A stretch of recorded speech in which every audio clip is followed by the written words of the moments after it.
It is my pleasure to introduce you to Robert Donald Green and to sit with him today to have this faith-sharing conversation. Mr. Green is one of the oldest members of this congregation, the Fulton First United Methodist Church, and it is indeed a joy to be able to share this time with him during today's service.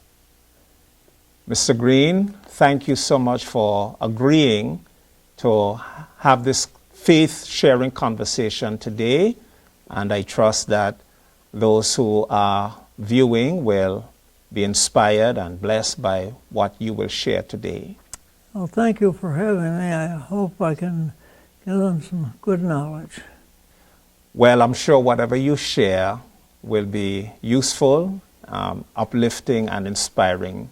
Thank you. Now, let me wish you happy birthday. I know you celebrated birthday recently. 95. You're now 95. Yes. And how does that feel, Mr. Green? Oh, it's good to be alive. I've lived 10 years beyond my siblings, and I think I feel that's an accomplishment. Right.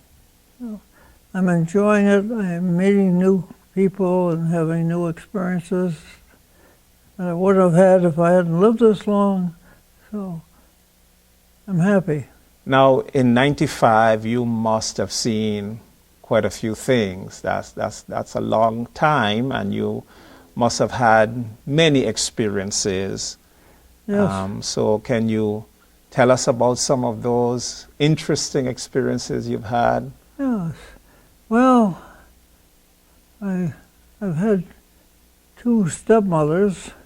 I lost my mother when I was 4.5, and we went through the Depression. My dad had an awful time trying to keep up with things.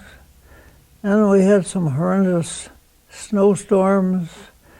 One storm, the snow piled up not too far from the wires.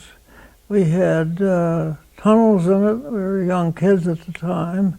And we experienced the first rotary snowblower in the area. Came up from Oswego. It was removing the snow, opening up the driveway for us. That was quite an experience. Yes. And I believe you told me some time ago that you served in one of the world wars. World War II. World War II. I was in for 19 months and a few days. Mm-hmm. It was supposed to have been 2 years, but the war ended, fortunately, and I was in Pearl Harbor on my way over as occupational troops. I experienced the end of the war, VE Day, and that was quite moving. Yes. I'd lost a good friend there in Kamikaze over in Lady area, but we adjusted to it. But we had to go over, and that was an experience because we went through a couple of tornadoes, and one of them we had to stay up on deck because they were cleaning the lower deck. Right. And it was during lunch hour, and we were starving. So we happened to break into the locker that had onions, and we got some bread somewhere, I don't remember, but we made onion sandwiches. And Yes. I never thought an onion sandwich would taste that good. Onion sandwiches, yes. And how would you say World War II impacted the world? Oh, it was awesome. It turned it upside down. Mm-hmm. People were disrupted, and families lost their loved ones and so forth. And it took a while to get adjusted to it. Mm-hmm. But we learned a lot of things, and learned to do a lot of things that probably we would never have had to.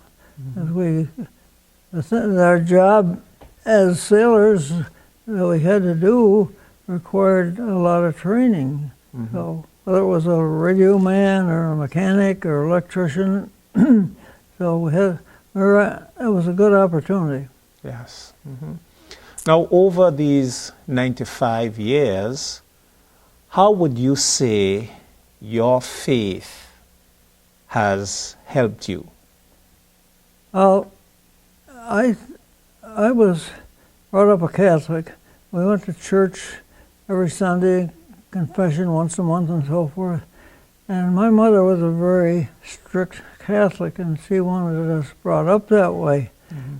So I kind of wavered as I grew up on my faith, but when I was in the service, I really leaned back on my service because I remember having service in a beer hall, and it was quite a contrast smelling the beer, mm-hmm. but that didn't bother us.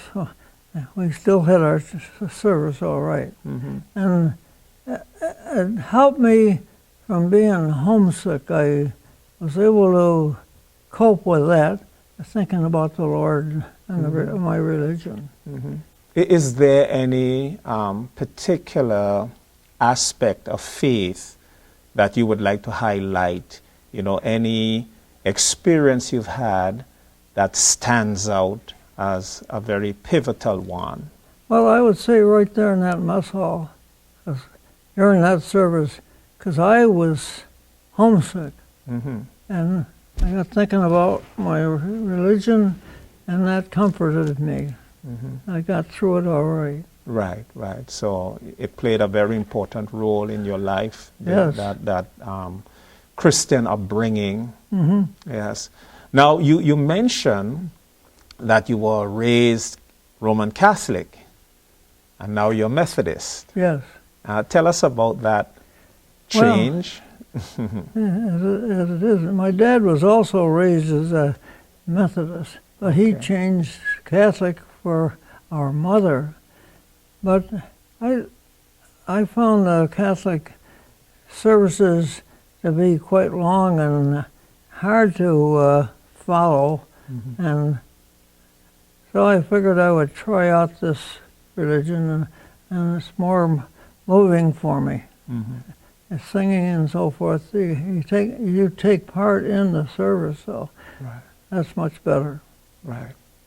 And as a member of the congregation here, this Fulton First United Methodist congregation, what would you say in terms of your place in the congregation, you know, reflecting on your experiences in the congregation? Is there anything that stands out? Yes. My grandson Ryan joined here, and that's how I come to join. I wanted to have service with him, mm-hmm. and his wife, and my wife too. And that's how we come to this church. Yes. And I like the activities after church, and that's kind of nice. You get to meet the people and mm-hmm. you know, have a larger friendship. Right. A few things have been curtailed because of what we've been through, and we're hoping that we can get back to doing some of those things. Mm-hmm. You know, you mentioned the fellowship after church. Right. We hope that we can get back to those things very soon. Yes. But that's quite important as well. It is. Mm-hmm. It makes you feel more part of the church. Right. Congregation. Right. You like the singing, you said? Yes. If I could sing, I would join, but I'm afraid I'd drag it down. You know, in one of the older hymn books, one of the hymn books from Britain, it is stated that Methodism was born in song. That's like one of the first lines in the preface to the hymn book. Is that right? Yes, the hymnal, that Methodism was born in song. So, hymn singing, singing mm-hmm. is is something that is associated with Methodism. Mm-hmm. And Charles Wesley, was an outstanding hymn writer. Mm-hmm. So singing is a very integral part of what we do in the church. My great-grandfather was an unordained minister, way back when. He brought the candy receipt over, the Green's candy receipt over from England, and he used to have a lot of newsboys around. He'd have a big dinner at Thanksgiving time, and everybody in the city of Fulton was a newsboy. Right. Even though they weren't, they were invited. So he had a nice time treating them. Right. I remember you were in the hospital recently, and you had some challenges. In fact, I came to visit you at the hospital, Yes, and did. you seem to have had a very good time there. You seem to have been enjoying yourself. Well, You got along well with the nurses. Yeah, that was into the time. It wasn't the beginning, because the beginning, I was just laying there for 3 or 4 days. I didn't even turn the TV on, but it was comfortable in the bed. But then they started to revive me more. I didn't realize I was so sick. Right. So how are you doing now? Oh, very good. They took a toe off while I was in there because of diabetes, and that was an experience. I had an awful time making up my mind to have that done. But once I did, things moved ahead. Right. And I went down to the operating room on a Sunday morning. My doctor told me he was going to take it off right there at the foot of my bed. But I said, I don't want to see, hear, or anything about it. He said, well, we're not going to let you watch. But he was just pulling my leg. So I ended up down in the operating room, and when I woke up, my toe was gone. I didn't feel a thing. And all the way through my stay, I didn't feel a thing on my toe. I didn't have any pain at all. I'm waiting for it to happen, but it never did. Never happened. I'm so glad. You have some hobbies, I understand. Yes, since I retired, I've been building canoes and guide boats. They're cedar stripped. It's the modern way of doing it. I built about 5 canoes and 2 guide boats. The first one is 16 foot long, and it took me 10 months to do it. And then I built one last year, and that took me a little longer. And I made that one 14 foot, made it easier to handle. But I don't know if I'm going to be using them much in my later years there. Right. I bought a aluminum, 14-foot aluminum, because it's more stable. And my friend has a electric motor. We tie them together and go trout fishing up in the lakes. What would you say are some of the things that have contributed to your longevity, your long life? 95. That's a good age. I think it's probably my activity and my attitude. I'm always involved with organizations. I'm active, and I'm a happy person. Right. And I think that keeps you loose and lets you slide through these things. So you said activity, keep moving. Right. I remember a few times I met you at the Y, Yes. the YMCA. Right. Are you still able to go there? Yes. I'm started back since my hospital stay. I'm taking it very easy, but I'm going to have a comeback. So I was always athletically inclined, lifted dumbbells and all that stuff. I taught myself to walk on my hands. Oh, yes. I could walk the whole length of the gym floor at Syracuse University and back. Wow. And I could do push-ups standing on my hands.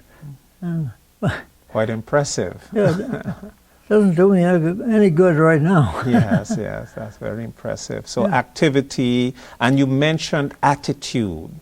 Yes, I generally like people, and I'm involved in things that keeps me mentally active. Right. I was the president of one of the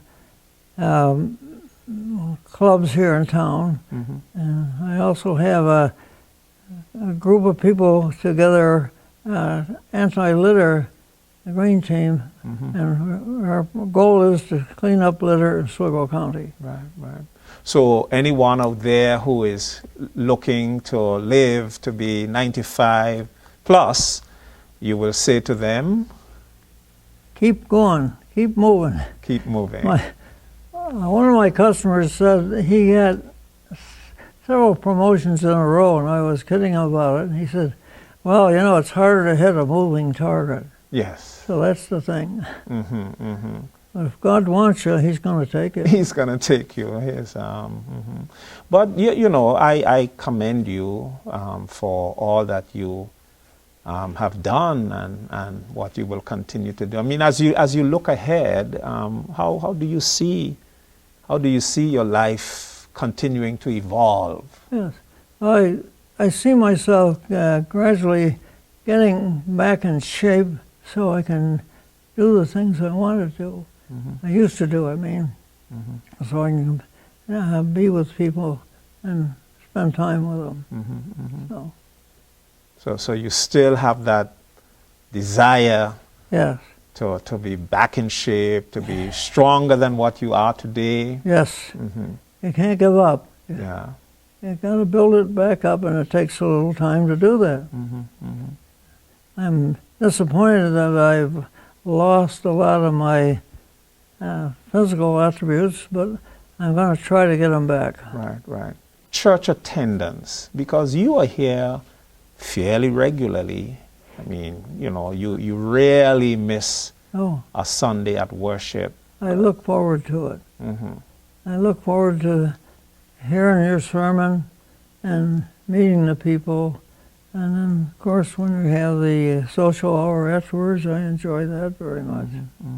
And I enjoy spending the time with Ryan and his wife, their grandson, and my wife, and some of the people I've met. Well, as we wrap up our conversation today, is there anything that you'd like to say, sort of in conclusion, any word of encouragement? You know, we're living through some, I would say, difficult times. You know, there's a lot of stuff going on in our country, in our world. What would you say to encourage people, you know, as a man of faith? Well, I would talk to the parents and advise them to bring their children up to be able to handle the trials and tribulations of life. That would help them a lot. So that's about it. So what specifically, if there's anything that you would advise parents to do to help their children to, you know, grow up in such a way that they can handle life's tribulations? Well, get a good education. Pay attention to your religion, and that will give you strength to follow through on these things. Good foundation. That'll prepare you for death. It's a difficult time, but if you have your religion, it'll help you get through that. Right. Well, thank you so much, Mr. Green, for this time. Thank you for your words. You have a book, right? Yes, I wrote a book about my life story. Yes, yes. That's all. What was that like, to write a book? Oh, I did 11 pages a day. I would 11 whatever pages. I could remember, and the lady was typing it for me. Thanks. She did it without charging anything. I said to her, "You must get pretty bored of typing all those pages." She said, "No, I can't wait to get to the end of the page." Right. And she enjoyed my life. Yes. Well, thank you for sharing, and I think you have a very interesting story. And once again, may God continue to bless you. May God continue to strengthen you. And I pray that those of us who know you will always be inspired by your life. Thank you. And I appreciate you being here as a minister. Thank you very much, Mr. I look Green. forward to your services. Thank you.